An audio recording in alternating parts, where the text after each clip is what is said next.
family namin, 3 kami magkakapatid. Ako po yung pinakabunso. Karoon kami ng bahay sa squatter area.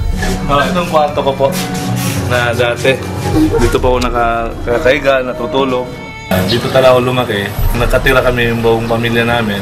Na dati, ito'y daanan ng tubig. Pag umuulan, magkakaroon kami ng libreng swimming pool. Kasi lumalaki yung tubig dito.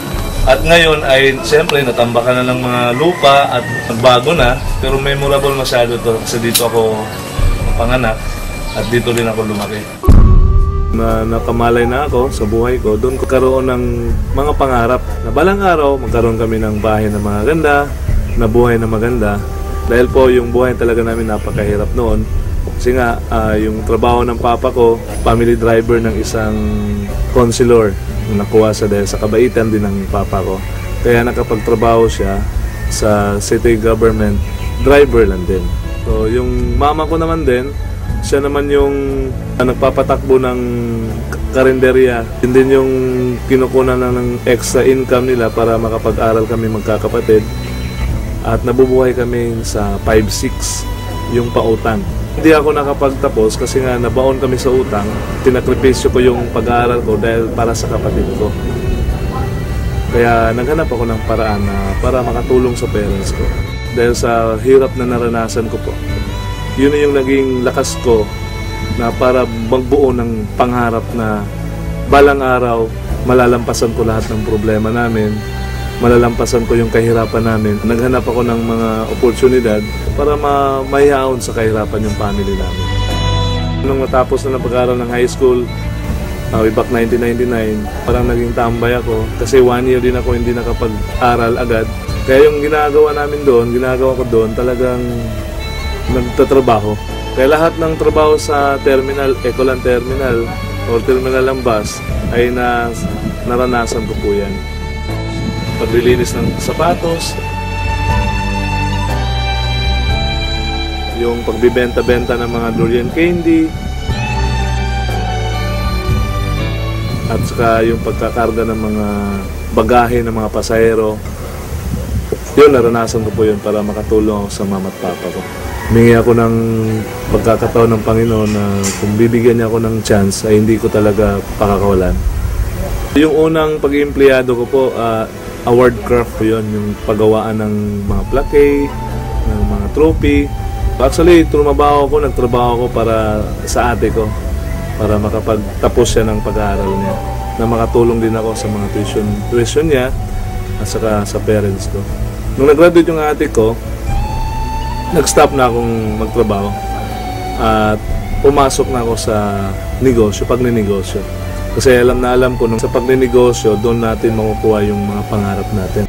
Doon, may isang company akong napasukan na talagang doon ako namulat na talagang grabe pala yung potential income ng ganitong klaseng negosyo. Kaya na-challenge ako doon.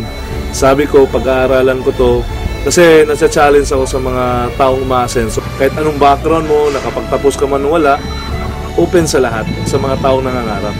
So ako yung taong gigil na gigil dati na talagang makuha ko mga pangarap ko.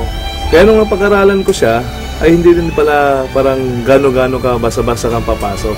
Kasi ang dami ding mga kumpanyang na parang may company, may produkto, pero wala namang silbi yung mga produkto at hindi nagtatagal. Kaya nung nakita ko si Royal, talagang sabi ko sa sarili ko, ito na yung company hinahanap ko, yung totoong opportunity. Nakita ko yung branch office nila sa Davao. Talagang sabi ko sa sarili ko, talagang pwede kong ibigay lahat ng mga kakayanan ko, lahat ng lakas ko, lahat ng talino, talagang skills ko, na alam ko hindi ako mabibigo. Kasi nga, yung company Royal ay talagang sobrang ganda. Finally, nakita ko na yung tamang kumpanya. Kasi meron din akong mga napasukan talagang nabibigo ako. Kasi nga, kumikita ka ng maganda, malaki, pero hindi nagtatagal. Kaya nung nakita ko yung Royal, sabi ko, iba talaga yung Royal. Sabi ko nga, kumahanap ko lang yung totoong opportunity ng company, talagang gagawin ko lahat ng mga kaya ko.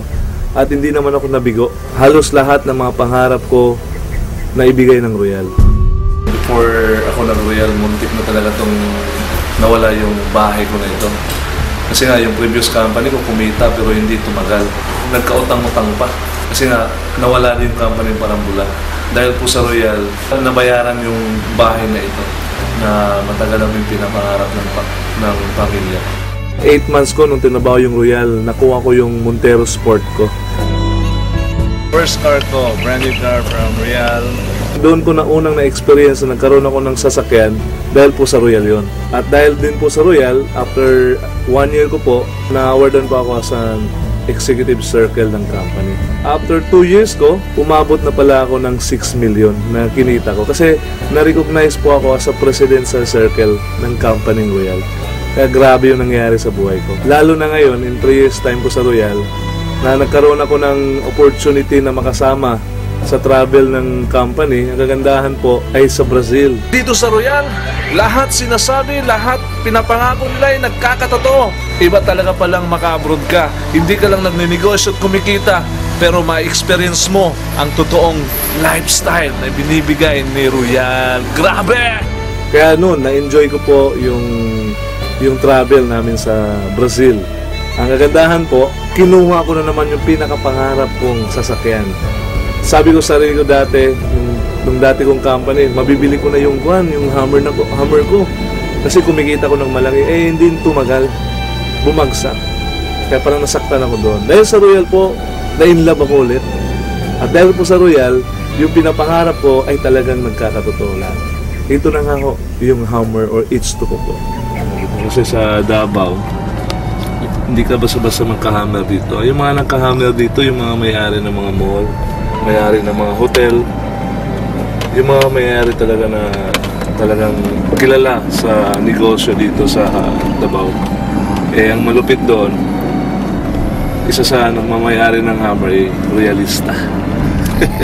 Dito pong bahay na ito, actually ito yung pangarap ng mama ko. Dahil single pa naman po ako, wala akong ibang pinapangarap kundi pasayahin at paligayahin yung mga magulang ko. Ito pa, ang dami ko pang pangarap sa kanila. Sabi ko nga sa papa ko na dapat na magretiro na siya. Ayaw ko nang magtrabaho siya. Alam na alam ko kasi yung hirap na naranasan nila sa buhay. Sa hirap ng naranasan nila at hirap ng nadaanan nila sa buhay nila, binuhay pa rin nila kami nung mga bata pa kami. Kaya ngayon, nung ako nang nasa kalagayan ko, ay gustong-gusto ko naman makabawi sa kanila. Masaya pakinggan na may anak ka na nag-alala sa pamilya niya. Sama sa amin, papa niya. Salamat. Kung gaano ko kamahal yung sarili ko, ganun ko po sila kamahal. Kaya lahat, habang single pa po ako, habang hindi pa ako nag-aasawa, binibigay ko po yung kaligayahan nila. Inauna ko po sila. Marami tayong kaibigan, magiging partner. Pero ang masabi ko lang, nag-iisa lang sila na ina at ama ko sa mundong ito.